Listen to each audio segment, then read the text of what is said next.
día, hermanos. Sean bienvenidos una vez más a un culto de adoración a nuestro Dios. Para nosotros es un gusto saludarlos desde este lado de la pantalla, pero también es un gusto verlos conectados ahí como familia o quizás estás tú solo. Entonces te voy a pedir a que te pongas de pie, si estás en tu posibilidad de pararte o incluso ahí sentado, ponte a cuentas con nuestro Dios. Señor Todopoderoso que estás en los cielos, gracias te doy por este día, Padre. Gracias porque tú nos permites estar juntos como hermanos, porque sabemos que nuestra iglesia no solamente se divide en estos 4 paredes, Padre, sino que esto sale más a cada hogar. Te doy gracias porque en este tiempo sabemos que tú has sido bueno durante esta semana, Padre, y has estado con nosotros en cada familia, en cada hogar, en cada persona, Padre. Gracias por todas las bendiciones y sabemos que tú darás más durante esta semana que está por comenzar, Padre. Yo te pido que tú pongas en cada corazón entendimiento para que ellos puedan escuchar el mensaje y se lleven una bendición a casa, Padre.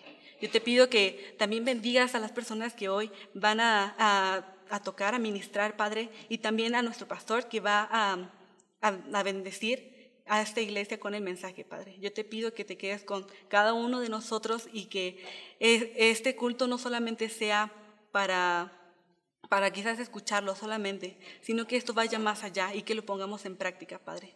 Yo te doy gracias por todo lo que has hecho y lo que vendrás a hacer, Padre. Todo eso te lo pongo en tus benditas manos, en el nombre de nuestro Señor Jesucristo. Amén. Ahora les invito a abrir la palabra de Dios para que nos sigan con la vista en el libro de los Salmos, capítulo 27, del versículo 1 al 4.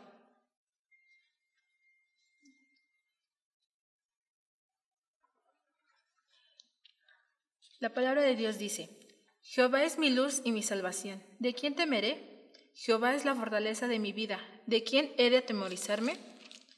Cuando se juntaron contra mí los malignos, mis angustiadores y mis enemigos, para comer mis carnes, ellos tropezaron y cayeron. Aunque un ejército acampe contra mí, no temerá mi corazón. Aunque contra mí se levante guerra, yo estaré confiado. Una cosa he demandado a Jehová, esta buscaré: que esté yo en la casa de Jehová todos los días de mi vida, para contemplar la hermosura de Jehová y para inquirir en su templo. Hermanos, con ese mismo gozo les invito a que con nosotros canten las alabanzas a nuestro Dios y juntos nos gocemos en ellos.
Porque el Señor ha sido bueno, debemos de adorarle. Así que ahora vamos a abrir nuestras Biblias en Isaías 55, de los versículos del 1 al 9. Repito la cita, Isaías 55, del 1 al 9. Esta lectura la vamos a hacer de manera unida, entonces cuando lo encuentres, vamos a ponernos todos de pie.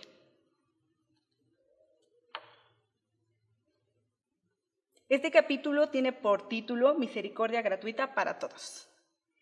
La palabra de Dios dice: a todos los sedientos, venid a las aguas, y los que no tienen dinero, venid, comprad y comed. Venid, comprad sin dinero y sin precio, vino y leche.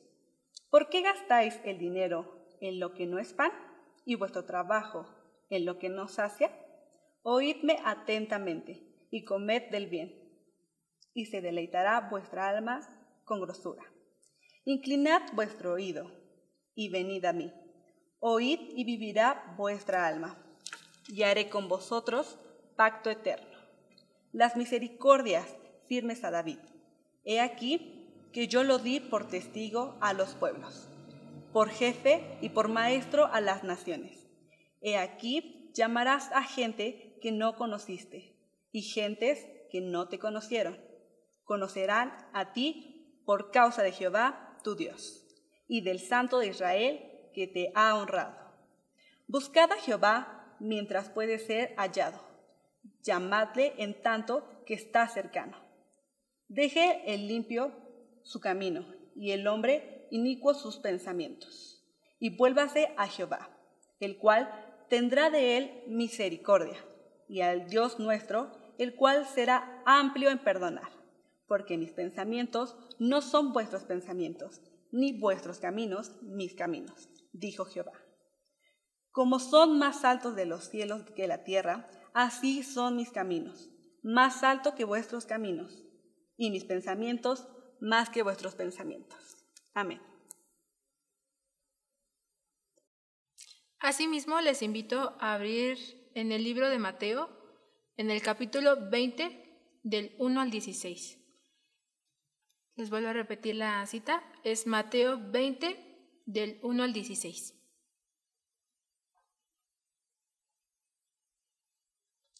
La lectura la vamos a hacer de manera unida. Por título tiene Los obreros de la viña, y la palabra de Dios dice: porque el reino de los cielos es semejante a un hombre, padre de familia, que salió por la mañana a contratar obreros para su viña, y habiendo convencido con los obreros en 1 denario al día, los envió a su viña. Saliendo cerca de la hora tercera del día, vio a otros que estaban en la plaza desocupados, y les dijo: id también vosotros a mi viña, y os daré lo que sea justo. Y ellos fueron. Salió otra vez cerca de las horas sexta y novena, e hizo lo mismo. Y saliendo cerca de la hora 11, halló a otros que estaban desocupados, y les dijo: ¿por qué estáis aquí todo el día desocupados? Les dijeron: porque nadie nos ha contratado. Él les dijo: id también vosotros a la viña, y recibiréis lo que sea justo. Cuando llegó la noche, el señor de la viña dijo a su mayordomo: llama a los obreros y págales el jornal, comenzando desde los postreros hasta los primeros. Y al venir los que habían ido cerca de la hora 11, recibieron cada uno 1 denario. Al venir también los primeros, pensaron que habían de recibir más, pero también ellos recibieron cada uno 1 denario. Y al recibirlo murmuraban contra el padre de la familia, diciendo: estos postreros han trabajado 1 sola hora, y los ha hecho iguales a nosotros, que hemos soportado la carga y el calor del día. Él, respondiendo, dijo a cada uno de ellos: amigo, no te hago agravio. ¿No conviniste conmigo en 1 denario? Toma lo que es tuyo y vete, pero quiero dar a este postrero como a ti. ¿No me es lícito hacer lo que quiero con lo mío? ¿O tú tienes envidia porque yo soy bueno? Así, los primeros serán postreros, y los postreros primero. Porque muchos son llamados, mas pocos son escogidos. Asimismo, les invito a abrir nuestros corazones y invito al presbítero Ananías Laguna Coyoc para dar el mensaje. Muy buenas tardes, mis amados hermanos. Por la gracia de nuestro Dios estamos otra vez juntos celebrando un culto a nuestro Dios, ahí en nuestros hogares. Quiero invitarles que, así como usted empezó este culto con oración y con los cantos, preparando todo su corazón para este encuentro con nuestro Dios, quiero rogarle que incline su rostro y vamos a orar. Dios y Padre, en esta hora estamos rogando una vez más que su Espíritu Divino sea con nosotros, que el temor reverente de su santa presencia en el hogar de cada uno de mis hermanos inunde nuestros corazones y sobre todas las cosas, el hambre por su palabra, Señor, disponga nuestro ser entero para escuchar lo que usted quiere revelarnos esta tarde. Suplicamos también nuestros corazones sean como tierra fértil para recibir, Señor, su palabra. Ruego también para mi vida me dé entendimiento y sabiduría para exponer y claridad para que su pueblo pueda recibir su palabra, Señor. Todo esto lo estamos suplicando, Padre bueno, en el nombre de nuestro Señor y Salvador Jesucristo. Amén. Mis hermanos, estamos iniciando lo que se conoce como el mes de la Reforma Protestante. Sabemos que un 31 de octubre fue el día en que inició la Reforma Protestante, cuando Martín Lutero pegaba sus tesis, sus 95 tesis en las puertas de aquella iglesia en Wittenberg, en Alemania. Para nosotros el día de hoy, comenzar reflexionando sobre los principios de la Reforma Protestante, estas 5 solas, es muy importante. El día de hoy comenzaremos hablando de solo la gracia. ¿Y por qué decimos que es muy importante? Porque fueron los puntos en los cuales concordaron las iglesias reformadas, pero también con las cuales se marcó una diferencia entre la doctrina protestante reformada y la Iglesia Católica Romana con sus doctrinas. Así, viene a ser parte de nuestra esencia y de nuestra identidad estas doctrinas de la sola gracia, de la sola fe, solo Cristo, solo la Biblia y solo a Dios la gloria.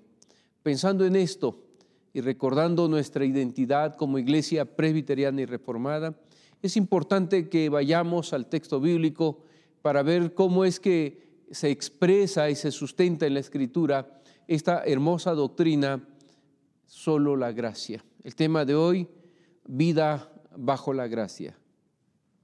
Hemos dado lectura a 2 pasajes bíblicos, Isaías 55, 1 al 9, Mateo 20, 1 al 16. Isaías 55 es un llamado a recibir, a buscar en Dios, que ofrece misericordia gratuita para todos los que le invoquen, para todos los que le buscan. Y en Mateo 20 nosotros encontramos esta parábola de los obreros de la viña, y poquito antes, en el capítulo 19, versículos 16 al 30, encontramos la parábola del joven rico. Este discurso, este encuentro de Jesús con un hombre rico que pretendía entrar al reino de los cielos, pero que no estaba dispuesto a dejar el ídolo de su corazón, que al final era su riqueza. Ante esta negativa, Jesús le dijo a los discípulos: de cierto os digo que difícilmente entrará un rico en los cielos. Otra vez os digo que es más fácil pasar un camello por el ojo de una aguja que entrar un rico en el reino de Dios. Esto lo escucharon los discípulos y se preguntaban entonces: ¿quién pues podrá ser salvo? Y Jesús les dijo: para los hombres esto es imposible, mas para Dios todo es posible. Y Pedro dice: nosotros dejamos esto y aquello, y le dice entonces qué es lo que ellos iban a recibir, que en este caso era la vida eterna, mucho más que lo que se deja aquí en la tierra por seguir a Cristo, y lo que ofrece Cristo es la vida eterna. Al final, en el verso 29 dice, y cualquiera que haya dejado casas, hermanos o hermanas, padre o madre o mujer o hijos o tierras por mi nombre, recibirá 100 veces más y heredará la vida eterna, dice el texto. Y cierra diciendo, pero muchos primeros serán postreros y postreros primeros. ¿Por qué estoy haciendo esta conexión con el texto bíblico? Es muy importante mencionarlo, porque justamente así cierra el capítulo 19 con esta frase, pero muchos primeros serán postreros y postreros primeros. Y así cierra esta parábola de los obreros de la viña. Si ustedes se dan cuenta, una vez más, en el versículo 16 dice, así los primeros serán postreros y los postreros primeros, porque muchos son llamados, mas pocos los escogidos. Entonces hay una conexión del texto donde Jesús está hablando del seguimiento y el discipulado que se debe tener con Cristo, y también en esta parábola de los obreros de la viña se va a conectar con algo también que es muy importante. Dijimos que el pasaje anterior concluyó con esta frase, muchos primeros serán últimos y muchos últimos serán primeros. Tal vez esto fue lo que movió al autor sagrado a insertar la parábola de los obreros de la viña en este pasaje del capítulo 20. En la parábola se paga el jornal primero a los últimos y en postrer lugar a los primeros. Esta es también la única coincidencia que se da entre la sentencia y la narración. El evangelista concluye la parábola con la misma frase que está en Mateo 20:16 y en el capítulo 19, verso 30, donde dijimos. Pero la importancia, mis hermanos, de esto radica, la importancia de esta parábola está en una dirección que apunta al tema que hoy estamos meditando, la gracia de Dios. Para entenderla tenemos que prescindir entonces de esta frase final que hemos hablado, los postreros serán primeros y los primeros serán postreros. Y tenemos que preguntarnos a nosotros en este momento si el lugar actual que tiene esta parábola la colocó el autor sagrado de manera oportuna para afirmar lo que estaba diciendo cuando se dirigió a sus discípulos después de hablar con el joven rico. En la pregunta de Pedro se trató de recompensa, 19:27. ¿Qué recompensa tendremos nosotros que hemos dejado todo para seguirte? En la parábola también se trata de lo mismo aquí en la parábola de los obreros de la viña. Allí Jesús, en el capítulo 19, en su respuesta habló de una recompensa muy superior que es la vida eterna. Y aquí al último se le da un jornal que es mucho mayor del que puede esperar en la justicia. Hay una conexión entonces en los dos textos, hay una correlación entre el cierre del capítulo 19 y esta parábola del capítulo 20. El suceso que Jesús describe está tomado de la vida real como en la mayoría de las parábolas.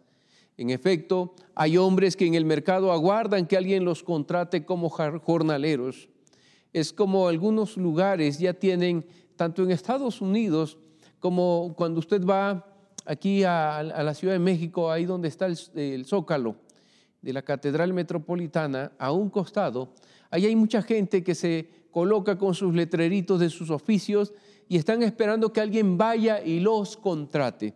Bueno, esta es la visión que tenemos en esta parábola. Parece que en el mercado de este pueblo, donde que nos describe nuestro Señor Jesucristo de esta parábola, hay hombres que llegan muy temprano y se colocan en un lugar que ya conocen los dueños de las viñas, ¿verdad?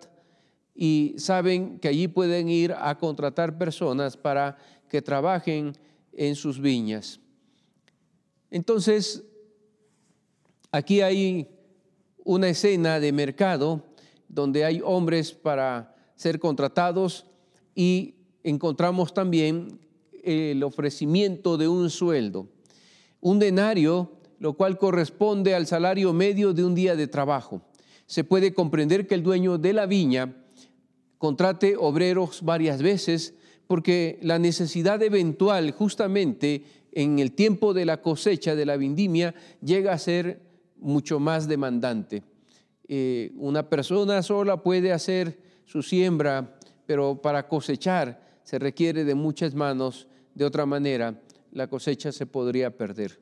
Entonces, esto lo podemos entender como algo natural. Sin embargo, suena algo raro que el dueño de la viña contrate obreros hacia las 9 de la mañana. Normalmente el día comenzaba a las 6 de la mañana, el jornal comenzaba a las 6 de la mañana y concluía en la tarde, a las 6 de la tarde. Y el texto nos dice que el señor de la viña fue a contratar gente a las 9 de la mañana y luego volvió a salir a las 12 del día. Esto suena más raro, pero todavía fue a las 3 de la tarde y aún más raro fue hasta las 5 de la tarde. Entonces fue a las 6 de la mañana, a las 9, a las 12, a las 3 y a las 5. A las 5 de la tarde estamos hablando una hora antes de que cierre el jornal del día. No es probable entonces que poco antes de terminar el día de trabajo todavía hay hombres que esperen ganar algo aquel día. Ya creemos que a esa hora ya en el mercado no debía haber ningún hombre esperando que lo contrataran. Sin embargo, la parábola está diseñada para que nosotros podamos ver cómo se resalta en este texto lo que es la gracia, la bondad generosa de Dios. Así tampoco es probable que el dueño de la viña saliera hasta por una cuarta vez a recorrer el mercado para contratar personal. Esto no sería algo muy probable. Con todo, aun cuando nos parezca raro esta parábola en su forma de narrarse, todos se fundan, estos rasgos, en la disposición del relato y explican el suceso sin hacerlo de manera que no sea creíble, sino que esto nos permite un panorama creíble. Solo cuando dice, sin precisar cuánto van a ganar los jornaleros, a los primeros que contrata, recordemos, les ofrece el jornal un contrato de trabajo por un día, al final les ha de pagar un denario. A todos los demás les dice que al final les ha de pagar lo que es justo. Una vez más, a los primeros que contrata les ofrece un denario. A los demás de las 9, 12, 3 y 5 de la tarde, solo les dice que les ha de pagar lo que es justo. Esto prepara también la liquidación del salario tal como debe efectuarse al final del relato, que se narra minuciosamente y de un modo tan claro en todo su conjunto. Pero solo como preparación para el punto final, el pago de los jornaleros al atardecer nos indica el objeto de la parábola. El pago de los jornaleros entonces encierra ahí en los últimos versículos la enseñanza más profunda de la parábola. El dueño llama a su administrador y le encarga que después de terminar el trabajo pague el jornal, comenzando por los últimos y acabando hasta los primeros que fueron contratados. Tiene que seguirse este orden para que los primeros pudieran ver cómo se paga a los últimos, cuando aquellos aún no hayan sido todavía liquidados con su sueldo. Cuando todavía no se hayan ido, ya vieron que se pagó a los que llegaron a las 5, a las 3, a las 12 y a las 9. Así que esto tiene un propósito pedagógico, el orden en el cual se está estableciendo el pago de los jornaleros. Los últimos cobran el mismo jornal que se concertó con los primeros, un denario por el corto tiempo de trabajo. Unos trabajaron 1 hora, otros más, pero todos van a recibir el mismo pago. Es muy comprensible que se levante una murmuración. Los siguientes esperan cobrar más, puesto que a los últimos ya se les ha pagado un denario, pero todos cobran lo mismo. La conducta del dueño de la viña se puede llamar arbitrariedad Tal vez alguno lo pudiera tachar de extravagante, como una enorme despreocupación o como una injusticia directamente social. Porque si uno trabajó más, cualquiera pensaría que se le debería dar más. Sin embargo, este no es el propósito de la parábola, una justicia social. Tiene un propósito más grande. ¿Cómo se justificaría el dueño frente a las quejas de los obreros y el malestar de las personas? Aún yo creo que si usted es contratado para hacer un trabajo y comienza desde muy temprano y alguien llega a última hora y le pagan lo mismo que a usted, creo que como seres humanos sentiríamos como pues una inconformidad, un malestar. Porque en nuestra conciencia social y en nuestras cuentas matemáticas sentimos que el que trabajó más se le debe pagar más. En la respuesta, en primer lugar, que se da aquí en el texto bíblico, se trata de la cuestión de la justicia. A los primeros no se les hace ningún agravio por el hecho de que se les pagara el jornal que se había concertado, o sea, un denario por la jornada del día. Aunque los otros recibieron lo mismo, no por eso se perjudica a los primeros. El propietario también ha conocido y manifestado que los murmuradores, en fin de cuentas, no protestan por ver que se quebranta la justicia, sino por envidia personal. El malestar que tenían estos hombres era por envidia, y aquí se revelan las visiones distintas. Y lo que para nosotros los seres humanos es la justicia y lo que implica para Dios. En nuestro caso, vemos cómo la envidia nos gana a nosotros. Que alguien gane más por trabajar menos que nosotros nos parece injusto. Y eso a cualquiera de nosotros en esta tierra nos va a parecer así. Difícilmente usted se alegrará o yo me alegraré con alguien que teniendo menos trabajo que uno, menos carga que uno y gane más, uno diga, oye, qué bien, te felicito, qué bueno que te pagan más. Al contrario, nosotros si estamos en el mismo lugar trabajando y hemos laborado incansablemente, hemos, como se dice, con el sudor de la frente ganado el pago, y que se le pague lo mismo a alguien que hace mucho menos que nosotros, nos resulta en nuestra conciencia como algo injusto. Aunque los otros recibieron lo mismo, no por eso se perjudica a los primeros, dijimos.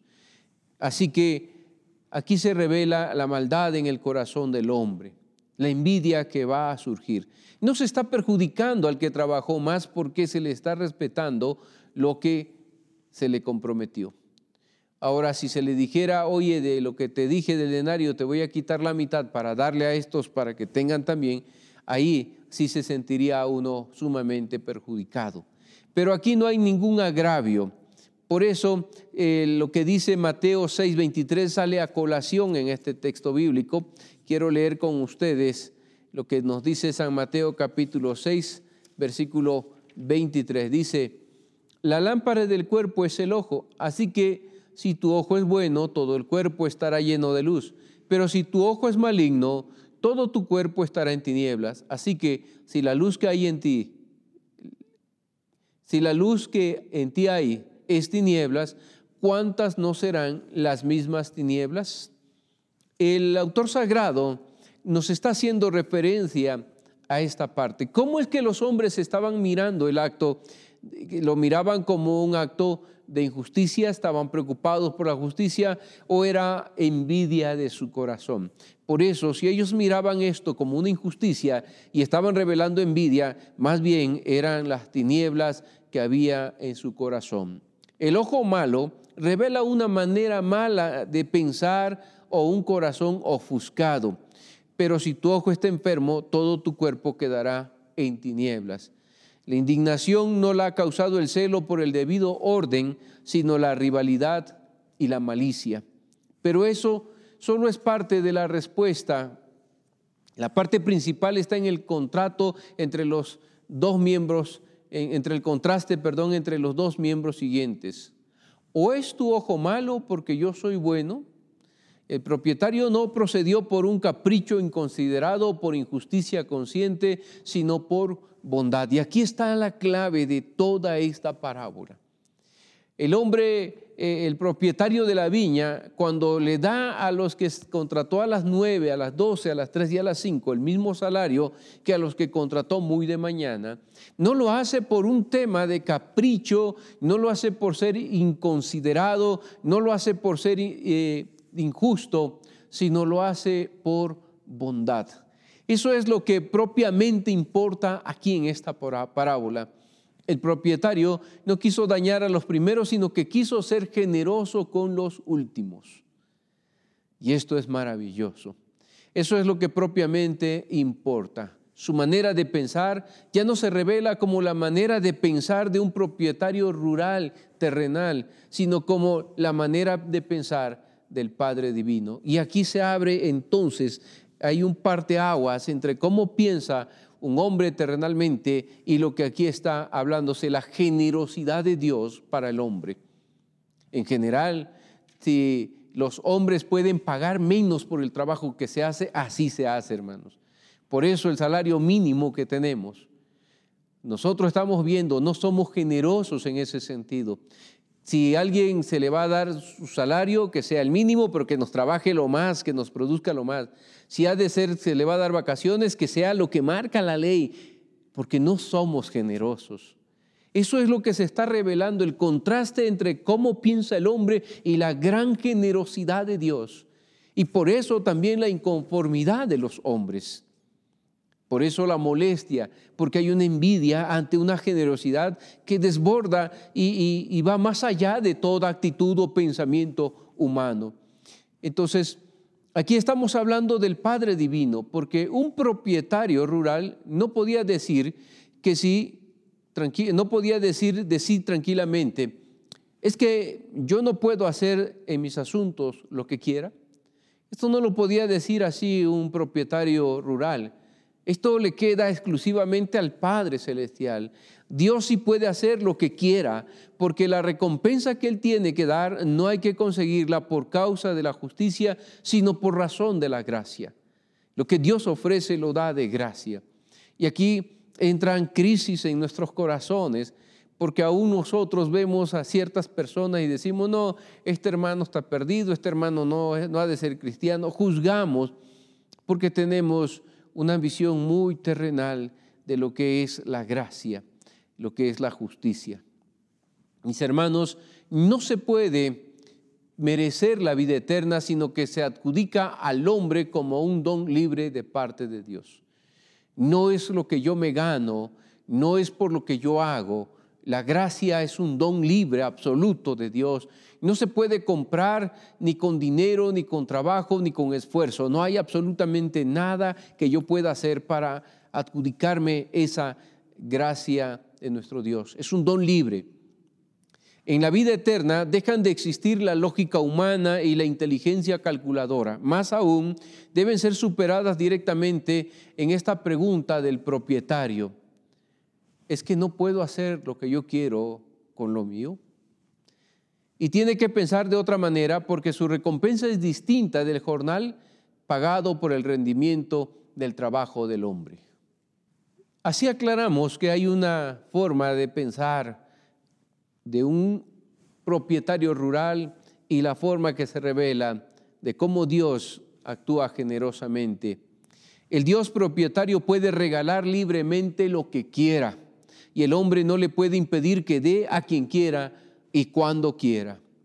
Lo único que debemos saber es que Dios da por su bondad, mis hermanos. Solo podemos fiarnos de la bondad de Dios y contar solo con ella, nada más. Nunca se puede contar con el rendimiento del propio trabajo, con el supuesto título jurídico, con la correspondencia entre rendimiento y jornal. Si usted quiere basar su relación con Dios en lo que usted hace por Él, en su trabajo y esfuerzo, eso nunca le dejará satisfecho, porque nunca podrá, por méritos propios, recibir el don de la gracia. Nosotros estamos llamados a vivir en la generosidad y en la gracia de nuestro Dios. Y esto es algo que se nos reveló en la Reforma Protestante, en esta solo gracia. Estas cosas son muy importantes para el orden de nuestras vidas entre los hombres, pero tienen muy poco valor, mis hermanos. La justicia de la cual hablamos, de la cual estos hombres se sentían incómodos. Estas cosas, el título jurídico, la correspondencia entre rendimiento y jornal, no valen nada o tienen muy poco valor en el orden divino de la gracia. Y nuestra parábola solo habla de este orden. Aquí no es que yo estuve trabajando desde mi juventud para esto y esto, yo hice esto y esto. Aquí no cuenta. Aquí lo que importa en el orden divino es la gracia que se da generosa y libremente de parte de Dios. Contiene una de las grandes revelaciones de Dios esta parábola y de su modo de pensar, como la contiene la parábola también del deudor despiadado, aquella que se nos narra en Mateo 18, versos 22 al 35. ¿Recuerdan ustedes aquel hombre que tenía una deuda enorme que no la podía pagar y que el dueño ordenó que lo echaran a la cárcel con su mujer y sus hijos? Y él rogó, suplicó que le perdonaran su deuda. Y el hombre le dijo, está bien. Y este se va y encuentra a alguien que le debía menos y lo empieza a apretar del cuello y a exigirle que le pague. Y no solo eso, sino que lo echa en la cárcel ante una deuda que era más pequeña y que sí era pagable. Tiene que ver con esto, mis hermanos. Son revelaciones de Dios donde nosotros no podemos hacer nada, no podemos pagar nuestra deuda. Por eso, qué hermoso es nuestro himno. Cristo ya pagó mi deuda. Cristo murió por mí y Él pagó mi deuda. Los rabinos en aquel tiempo calculaban la recompensa y establecían para cada obra un correspondiente saldo divino. Mediante la parábola se suprime este modo de pensar sobre la recompensa. ¿Qué podríamos esperar si se pagara la recompensa según nuestro rendimiento? Hermanos, ¿cuántas veces le hemos fallado a nuestro Dios? Como seres humanos, si se pagara la recompensa conforme a nuestras obras, en verdad, como dice Eclesiastés, por la bondad de Jehová no hemos sido consumidos, porque nuevas son cada mañana sus misericordias. Ni yo estaría aquí, ni usted estaría en su casa alabando a este Dios si se nos pagara conforme a nuestras obras y conforme a nuestro rendimiento. ¿Qué esperanza puede tener ahora quien crea que Dios también puede proceder con él por bondad y que no tiene que proceder por justicia? ¿Qué esperanza tan grande se ofrece al ser humano saber que Dios está procediendo por bondad, por amor y no por justicia? Por eso, para aquel que se siente indigno, para aquel que dice, Señor, yo no soy digno ni que me mires, ni que me escuches. Cuando usted escuche a alguien que diga, hermano, yo no merezco el amor de Dios, yo no merezco estar en esa casa de adoración, yo no merezco ser hijo de Dios. Ahí es donde nosotros tenemos que decirle, Dios no es como los hombres, porque Él es bondadoso, Él es generoso, Él te ofrece su misericordia y Él te ofrece su amor generosamente. No tienes que hacer nada, no tienes que ganártelo porque seas bueno, porque así en tu miseria, así en tu maldad, es que Dios te ama, te rescata, te regenera, te redime y te hace su hijo, te hace su pueblo. Esta es la esperanza maravillosa que se anunció como una luz que alumbró las tinieblas de la época medieval. Una luz esplendorosa que surgía de las Escrituras en la Reforma Protestante. Solo la gracia. Mientras que en aquel tiempo se pagaban indulgencias y se hacían tantas penitencias para alcanzar esa bondad, esa gracia de Dios. Las Escrituras revelaron que Dios no obra de esta manera. Las Escrituras revelaron a un Dios generoso, bondadoso, misericordioso, que extiende su mano y que dice: aquí está mi amor, libremente te lo ofrezco. Por eso, vivir bajo la gracia, mis hermanos, nos despoja o nos quita toda carga y peso, inquietud y ansiedad de querer, por nuestros méritos, por nuestra fuerza, por nuestro rendimiento, querer agradar a este Dios, querer ganarnos la salvación, cosa que en nuestras propias fuerzas jamás lograremos. Bendito es el nombre de nuestro Dios, que Jesucristo pagó su deuda y la mía. Y en esto consiste solo la gracia. Si usted puede creerlo, si usted puede tomarlo y abrazarlo, entonces usted está viviendo solamente bajo la gracia de Dios y descansará en esa gracia bendita. Quiero cerrar la reflexión con algunos puntos prácticos para nuestra vida cristiana. Ser justos, mis hermanos, no significa ser generosos. Muchos de nosotros podemos preciarnos de que somos justos, pero no ser generosos. Es que no estamos agraviando a nadie, le estoy dando lo que es justo. Sí, pero tú no recibiste lo que es justo. Tú recibiste gracia y generosidad de parte de Dios. La iglesia en todos los sentidos debe ser generosa siempre y no solo dar lo que es justo. El mundo clama por justicia. Es lo cotidiano, pero omite la generosidad. Nosotros pedimos justicia, pero olvidamos la generosidad. El mundo prefiere ser justo antes que ser generoso, pero cuando la justicia se aplica, nos damos cuenta que está de por sí. Esta justicia no alcanza, mis hermanos. Por eso Dios, además de ser justo, pagando lo que le corresponde, va más allá, satisfaciendo el resto de nuestras necesidades por medio de su gran generosidad. Eso es misericordia. Nosotros no hemos recibido lo que es justo. Por eso, si recibimos generosamente, la Escritura nos dice: recibid de gracia, da de gracia. Y gloria a Dios, porque cuando aprendemos a vivir dependiendo de Él, aprendemos, mis hermanos, que nuestro Dios, que nos ha dado a su Hijo Jesucristo generosa y ampliamente, nos dará todo lo que necesitamos. Y esto te da paz, te da gozo, te da tranquilidad. Y el creyente vive en esa perspectiva de la generosidad, no de la justicia. Mientras que el mundo clama justicia, el creyente debe clamar por la generosidad. Por eso nosotros no hablamos de tolerancia, hablamos de amor. No hablamos de justicia, hablamos de generosidad. Siempre los estándares de la Escritura y del Evangelio y de la persona de Cristo serán superiores, mucho más altos que los que el mundo ofrece. Hoy hacemos un llamado a ser un pueblo de generosidad más que de justicia. Segundo, debemos dar gracias a Dios por cuanto Él no nos recompensa conforme a nuestros méritos, sino conforme a su gracia, a esa singular y muy desconcertante manera de amar.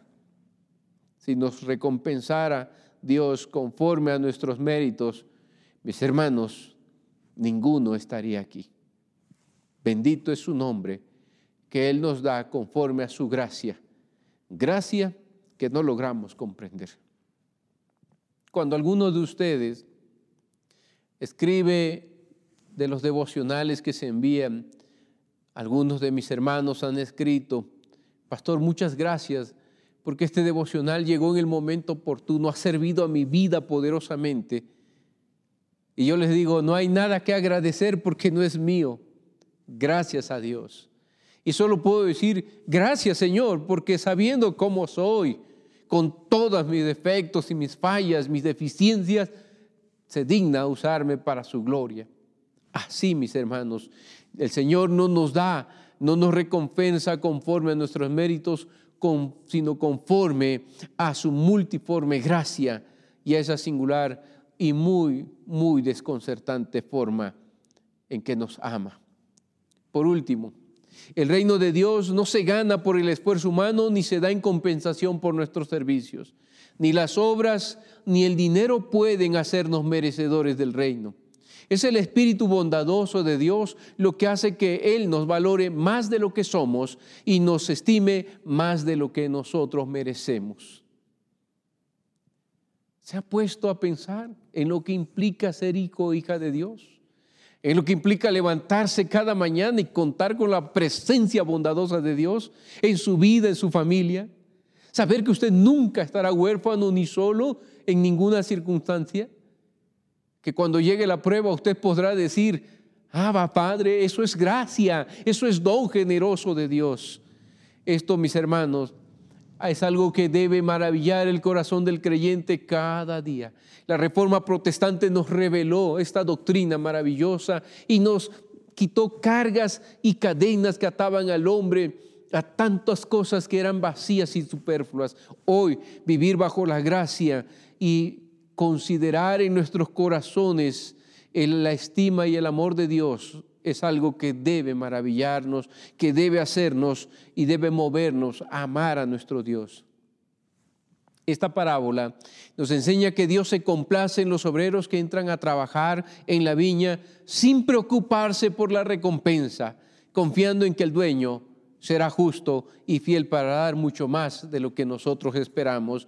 Y si usted no lo cree, quiero cerrar con este texto bíblico, Efesios capítulo 3, versículo 20, para que el día de hoy su corazón se llene de este gozo y pueda usted en casa hacer esta oración de fe y confianza en Dios. Leo Efesios 3, 20, dice la Escritura: y aquel que es poderoso para hacer todas las cosas mucho más abundantemente de lo que pedimos o entendemos, según el poder que actúa en nosotros. Usted ha recibido mucho más de lo que ha pedido. Usted ha recibido mucho más de lo que merece. Yo he recibido más de lo que merezco. Solo puedo decir, mi hermano, que el motivo de su servicio y el mío debe ser el amor y la gratitud hacia Dios y la compasión para con los necesitados, tanto en lo material como en lo espiritual, porque nosotros hemos recibido más allá de lo que merecemos. Gracias a Dios por esta doctrina maravillosa que hoy se ofrece para todos. Gracias a la Reforma Protestante, solo gracia. Vamos a orar y vivamos bajo esta gracia bendita. Padre, en esta hora delante de su pueblo está su palabra expuesta. Señor, conviértala en semilla que dé frutos que glorifiquen su nombre en el corazón de cada uno de los oyentes. Tal vez en esta hora alguno se sentía como a veces me he sentido, Señor, indigno de ser amado, indigno de sus misericordias y favores.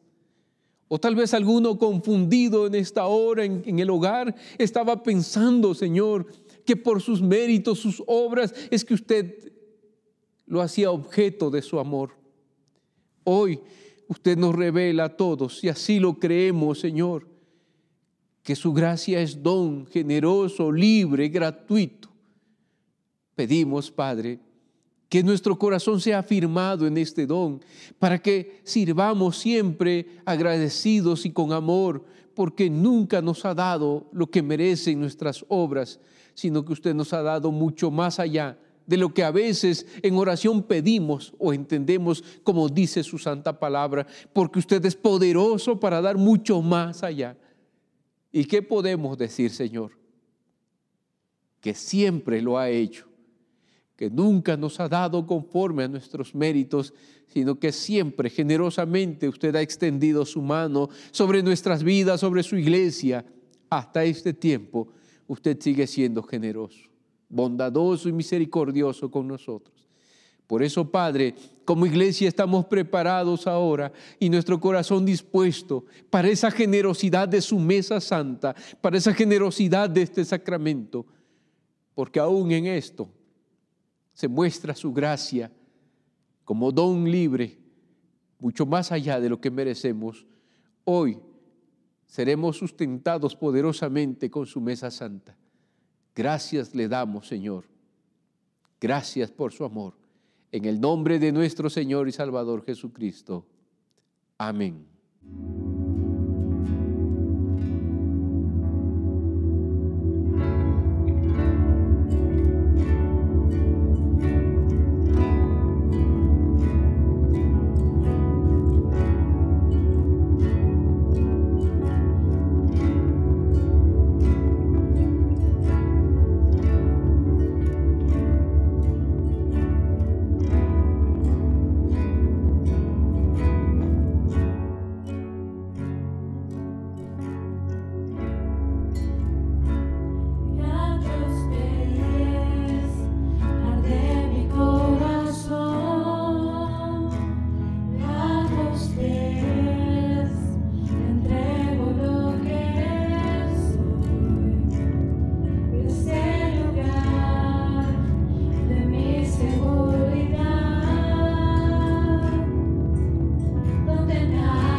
Mis hermanos, buenas tardes. Ahora vamos a participar de la mesa del Señor. Hemos tomado tiempo para escuchar ese alimento espiritual de la palabra de Dios que se enriquece en nuestros corazones con la ayuda del Espíritu Divino. Y el sacramento se confirma con la palabra que hemos predicado. Ahora dispongamos nuestros corazones para participar de la mesa de nuestro Señor Jesucristo. La palabra de Dios dice en 1 Corintios 11, 23 al 26, porque yo recibí del Señor lo que también os he enseñado, que el Señor Jesús, la noche que fue entregado, tomó pan y habiendo dado gracias, lo partió y dijo, tomad, comed, esto es mi cuerpo que por vosotros es partido, haced esto en memoria de mí. Asimismo tomó también la copa después de haber cenado, diciendo, esta copa es el nuevo pacto en mi sangre, haced esto todas las veces que la bebiereis en memoria de mí. Así pues, todas las veces que comiereis este pan y bebiereis esta copa, la muerte del Señor anunciáis hasta que Él venga. Quiero invitarles, mis hermanos, recordando las palabras de la institución de la cena de nuestro Señor Jesucristo, a que pongamos nuestros corazones a cuenta con Dios. Haremos dos oraciones, una para consagrar estos elementos y otra para confesar nuestros pecados. Como hemos dicho, mi hermano, si en esta hora usted allí en el hogar, con su esposa, con sus hijos, si usted allí en el hogar siente su corazón tristeza y dolor, porque le ha fallado a su Señor, ya sabe que no es por méritos, que la gracia es don generoso de Dios y hoy le invita a estar a cuentas. 1 Juan 1:9 nos dice, si confesamos nuestros pecados, Él es fiel y justo para perdonar nuestros pecados y limpiarnos de toda nuestra maldad.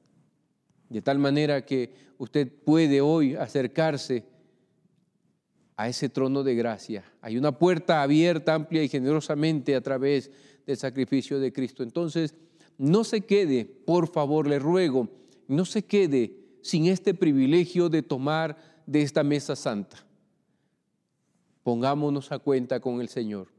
Y no importa si nuestros pecados son pecados que yo considere que Dios no puede perdonar. Recuerde que nuestros pensamientos no son sus pensamientos, que Él es amplio y generoso para perdonar. Quiero invitarle a doblar sus rodillas en casa. Vamos a orar a nuestro Dios.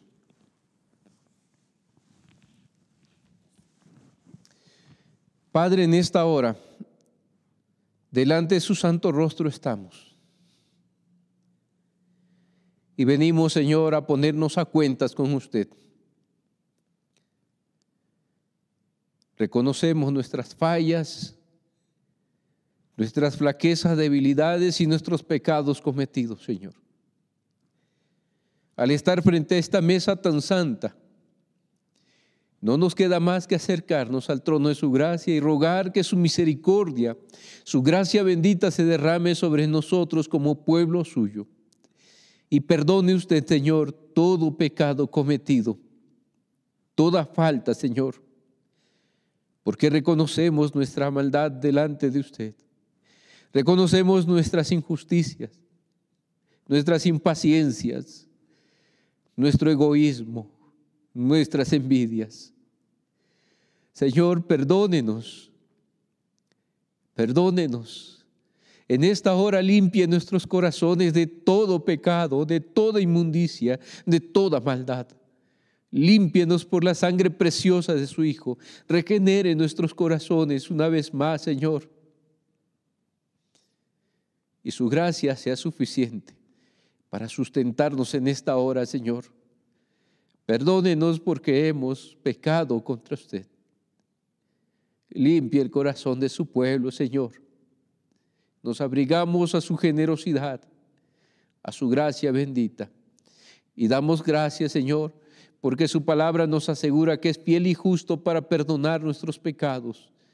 Señor, gracias, muchas gracias por su amor, por su misericordia. Porque una vez más nos permite llegar a su mesa y presentarnos ante usted. Y porque una vez más estamos listos, Señor, por su gracia, por su perdón y por su amor, para tomar de esta mesa que será de gran bendición para su iglesia. Ahora, oh Padre, también rogamos que estos elementos sean apartados del uso común que tienen. Conságrelos usted, Padre bueno, a través de su Espíritu, tórnelos eficaces, ese pan en la mesa del hogar de mis hermanos, que han dispuesto con mucho amor, Señor, y se ha preparado para este acto sacramental. Allí cada uno reciba, Señor, un alimento poderoso y espiritual para sus vidas. Por eso rogamos que en cada hogar donde está este pan, allí, Señor, se consagre y se aparte del uso común y sirva eficaz y poderosamente para que aquello que usted lo dispuso con gran amor, alimentar y sustentar nuestra fe. Pues todo, Padre, se lo estamos rogando, se lo suplicamos, en el nombre de nuestro Señor y Salvador Jesucristo. Amén. Hermano o hermana, espero que usted se sienta contento y gozoso ahí con la familia. Mi corazón está alegre porque Dios es bueno y misericordioso. Esta mesa es una mesa ahora franca, abierta. Si usted discierne el cuerpo y la sangre de Cristo, si usted está dispuesto a comprometerse a vivir en santidad, después de que ya no hay obstáculos porque hemos sido perdonados, participemos con gozo de la mesa de nuestro Señor y Salvador Jesucristo. La palabra de Dios dice que la noche que nuestro Señor Jesús fue entregado, tomó pan, lo partió y lo dio a sus discípulos diciendo: tomad, comed, esto es mi cuerpo que por vosotros es partido. Ministrando en el nombre del Señor Jesús, yo lo doy a vosotros. Como lo hemos indicado, quiero rogar que cada uno en el hogar se acerque a la mesa y pueda tomar del pan. Si hay un anciano debidamente ordenado, puede tomar el pan y ministrarlo a la familia. En caso de no haber, usted acérquese con su familia a la mesa y toma del pan. Y así todos vamos a participar. Pueden acercarse, pueden tomar del pan.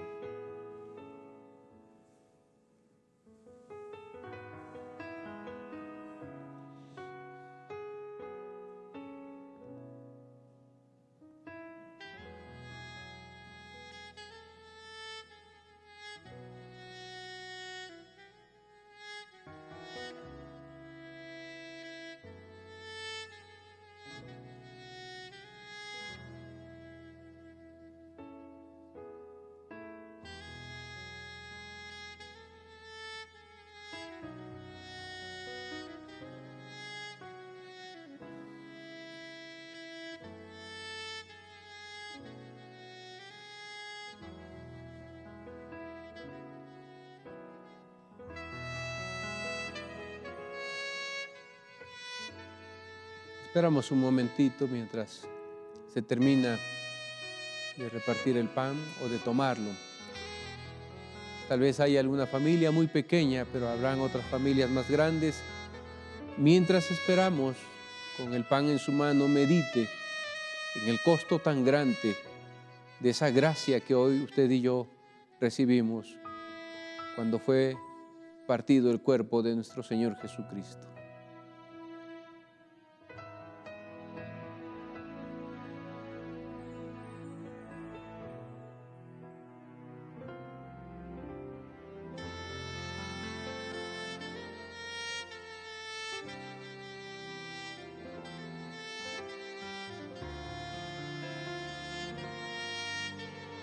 Esperando que ya todos tengan el pan, confiando que así es. Recordemos las palabras de nuestro Señor Jesucristo cuando instituyó esta cena.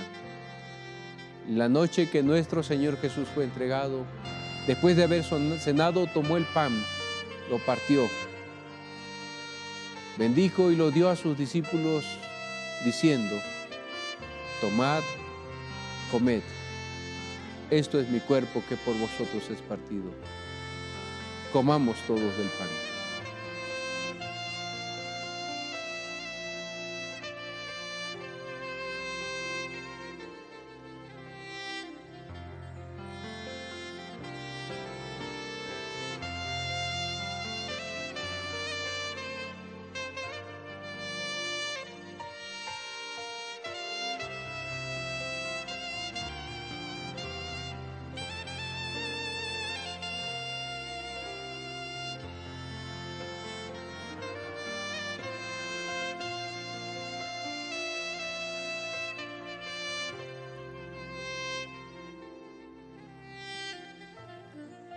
la palabra de Dios dice que también después de haber cenado, tomó también la copa.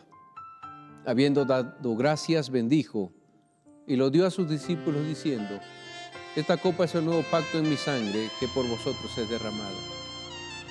Ministrando en el nombre del Señor Jesús, lo doy a vosotros. Una vez más, seguimos el mismo procedimiento. Podemos acercarnos a la mesa y tomar la copa, y si hay algún anciano, puede ministrar la copa a la familia.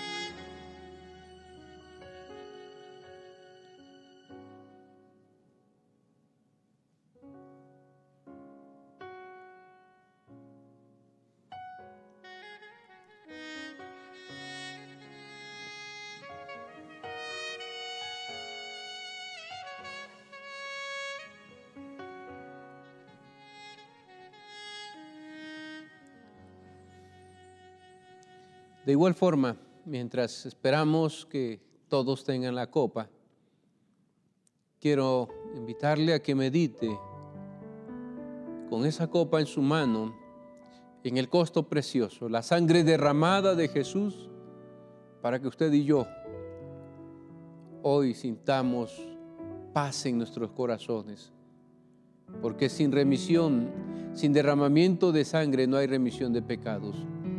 El gozo que usted tiene hoy y que yo tengo, la paz que tenemos de ser perdonados, tuvo un costo tan alto. Meditemos en esto. Un momento en actitud de oración, medite.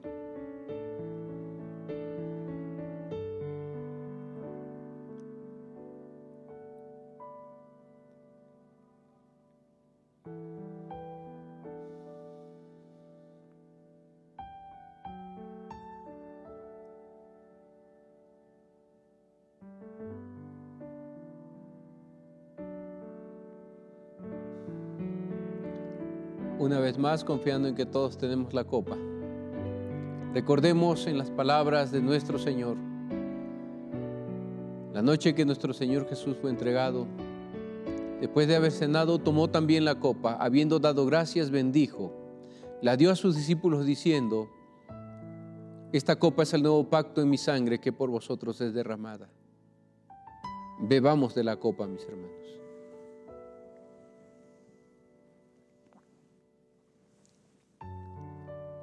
Le invito a orar para agradecer a Dios.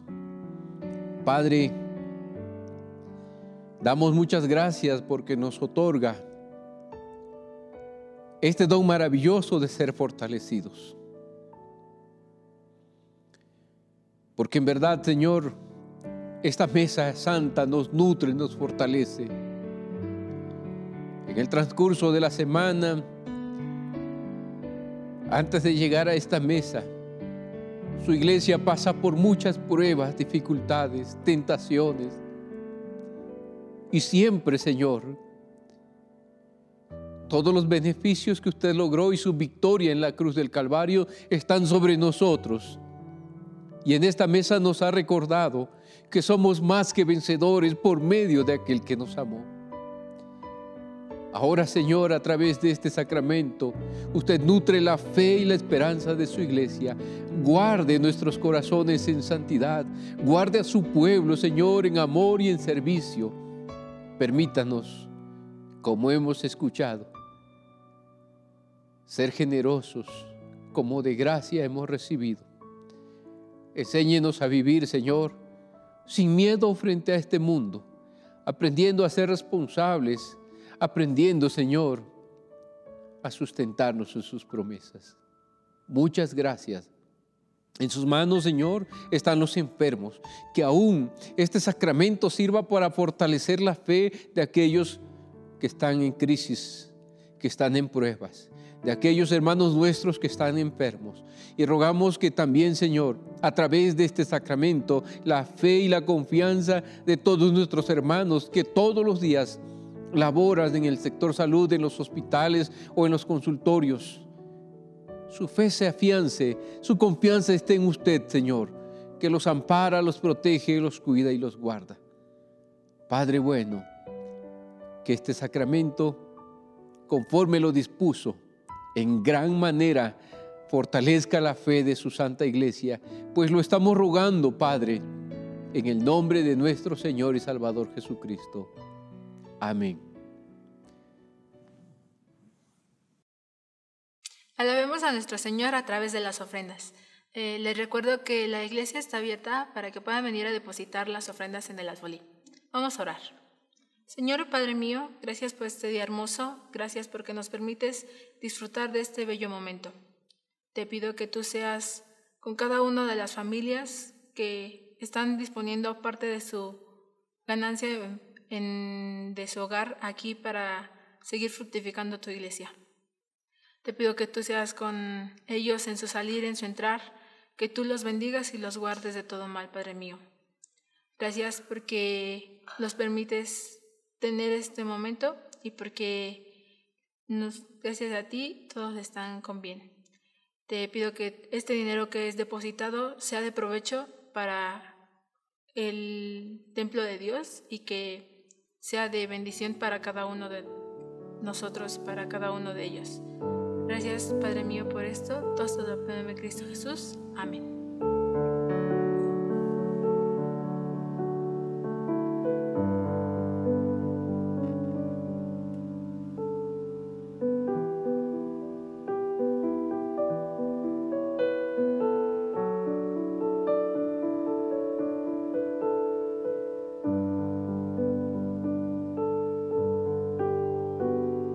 Damos gracias a Dios por este tiempo que hemos estado juntos, reunidos como una familia de Dios. Ahora le voy a pedir a nuestro presbítero Ananías Laguna Coyoc que nos dirija en esta bendición apostólica y oración final. Mis hermanos, con cuánto gozo cerramos este culto.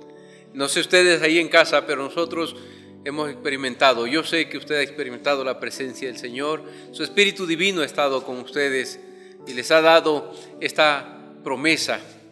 Ahora vamos a concluir nuestro culto con una oración y con la bendición del Señor. Les invito ahí en casa a estar de pie, incline su rostro, agradezca a Dios y viva confiado. Oramos. Padre, tenemos tanto que agradecerle por su fidelidad, por su amor y misericordia, porque hoy, aún en medio de esta pandemia, nos permite unirnos en espíritu como pueblo suyo. Aún en medio de esta pandemia, usted sigue estando presente, vivificando nuestra fe y nos ha alimentado con su mesa santa. Padre bueno, le bendecimos al cerrar este culto y solamente queremos rogarle que nos ayude todos los días que nos conceda en esta tierra a vivir, Señor, alabando su nombre, bendiciéndole. Pedimos nos llene de sabiduría y de entendimiento. Su palabra esté en nuestros corazones. Libre a su pueblo de tentaciones, de peligros. Guarde a su iglesia, mi Señor. Rogamos por nuestros hermanos enfermos en casa o en algún hospital.